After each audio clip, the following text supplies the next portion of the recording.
Okay, so the next thing we're going to start to look at now is forecasting and performance. Okay, so what we're trying to do there as a business is we're trying to look ahead into the future in order to plan our investments and plan our spending. Okay, we want to get a bit of an idea about what we think is going to happen and then decide, so, what volume to bring to a market.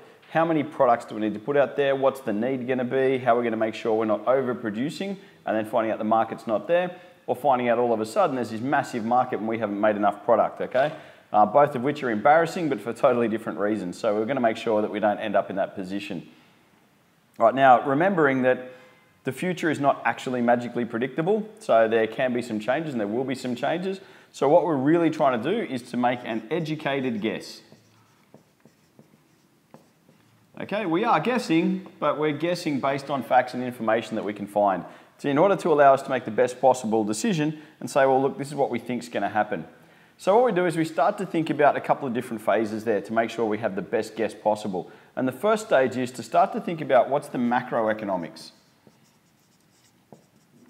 Okay, so the first thing is, well, what's happening? Big picture, what is happening in the economy? Okay, so what's the economy doing? Dollar going up, dollar going down, people buying, people selling. What is happening out there on the bigger picture? The next one is we start to look at the industry. Okay, so what we do is we start to say, well, okay, what is the bigger picture doing? And then what is our industry itself doing? And then once we start to think about what the industry is doing, then we take it down to the next layer, which is us. And at that point, it becomes our organization forecast. Okay, so where do we think we are? All right, so top layer, what's happening big picture. Next layer, what's happening within the industry. And then the next layer underneath that, what is happening within our organization. And what we're trying to do is layer all those three and find out what's going to happen. Okay, once again, as I say, it's making our best guess. Now, what we try to do is we try and gather up the information that we have and try and get the best possible there. So what we start to look at is we start to try and see if we can find evidence of the buyer intention. Okay, so what information out there tells us, what the buyers are intending to do. Are they likely to be looking to get, more purchases in future? Is there a higher spend in the retail sector? What's going on out there that gives us a bit of an idea about where they're going. We start to think about, well, what are the current sales figures like? Okay, is it selling now? What's happening right now, as opposed to the future? And then we start to look at, well, what's the history? So what were the past sales like? Okay. What that tries to do is give us a bit of a trend. On the first bit, we're trying to get a bit of an idea of the sentiment. What are they likely to do? Is there going to be growth? We start to think about what's happening right now. Okay, how are we selling? How's our industry selling? What's happening out there at this very point in time? And then we look at historically, where has that been? The idea is trying to work out whether it's going up or whether we reckon it's probably going to be going down. If it's going down, we have problems that we need to start to look at. The other things we might start to look at is time series analysis, where we start to look at the time. We look at, what have been the historical trends, okay? Is there a buying pattern? Okay, does it operate in a certain time, certain way? We start to look about, are there seasonal factors that we need to consider? Is there, winter? What effect does that have? Summer, what effect does that have? Okay, we start to look at what's happening in that regard. We also need to start thinking about, well, what about erratic events? Okay, when all of a sudden, things are coming out that might affect our industry. There's a heat wave all of a sudden. We had a few mild winters, and all of a sudden, all these companies selling heaps of really great big coats weren't needed. It just didn't get that cold in Australia for a couple of seasons, and it sort of went out of vogue. If you were a company who produced big, thick, heavy coats, you weren't selling any. Okay, so that was a bit wild. And also, we need to find what are the responses to the marketing we're putting out there. Okay, because obviously we're out there trying to influence people all the time, and funnily enough, that will start to affect things. Okay, and we need to know what effect it's having and what effect our competitors are having with their marketing efforts. Okay, because that's going to give us a change. All right, it won't follow the pattern if people are actively out there to try and change the pattern. So now we've understood where the forecasting is going, what we're looking at there. We need to start thinking about, well, how do we analyze our performance? How are we performing? And some of the things we're going to start to look at for our performance include, let's have a look at our product quality. Okay, is the product quality where we thought it should be? Is it better? Is it worse? What's happening with that? How do we track it? How do we know that our product is doing what we want it to do? Okay, we might start looking at customer satisfaction. Okay, and we might be tracking that through mystery shopping programs, surveys. There's a whole bunch of ways we can find out how satisfied our customers are. Ask them. They're usually pretty quick to tell you. If there's a problem, they'll tell you really quickly. Okay, we might sort of think about the quality of service.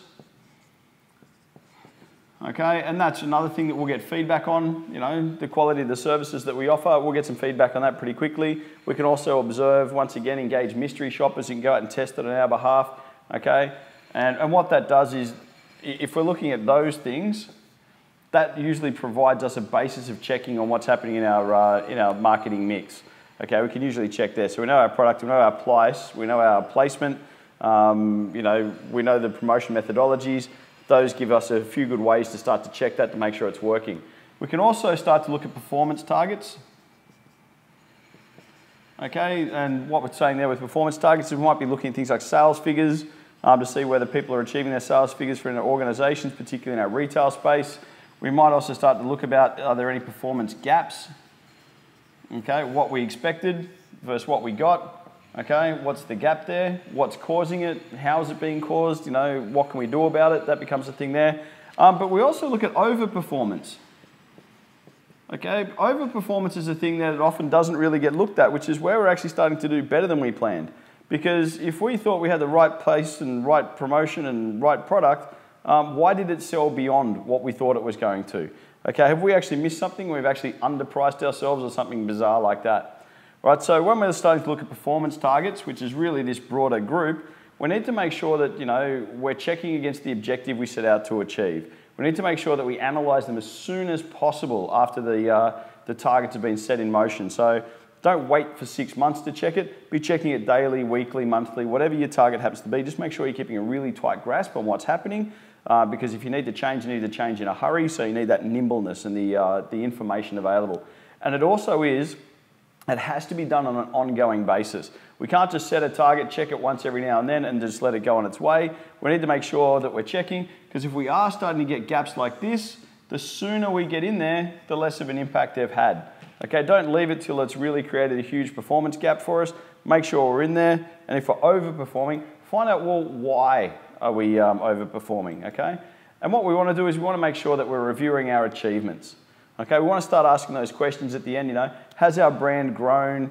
Did sales increase or decrease after I took my marketing activity? When I did my marketing activity, what happened, okay? Did the customer inquiries increase? Did more people start to buy the product? Has the brand awareness gone up? Okay, don't just do marketing activities and then not measure what happens, okay? We really need to keep a close eye on, this is what we did, what did it do? Otherwise, we could be out there wasting our money, not really doing what we need to do. If we started promoting a website but the visits didn't increase, well, what was the point? Okay, we've wasted money, wasted time, wasted effort, and that's not something that we're going to get back. So, okay, your performance, you have to track it, set some measurable goals, find out what you want to do, what is the purpose of your activity, how are you going to make sure that that's being followed up, how are you going to make sure you're looking for the key parts that you need to, how are you going to make sure you've got good performance targets out there, how are you going to make sure you can identify gaps quickly, and what are you going to do if all of a sudden things start going a lot better than you planned? Okay, because if it's going better than you planned, well, what was your original assumptions and why is this differing? Okay, it is still a warning. Yes, it's a cause to celebrate, but sometimes it can also be a sign that you actually missed something in there. So set those, think about your forecasts, think about the goals that you have, measure the performance as you go forward, think about it, customer satisfaction, the quality of your services and your product quality, making sure that it's achieving your goals, and you'll have a pretty good time out there, and you'll have fairly effective marketing campaigns. All right, good luck with that.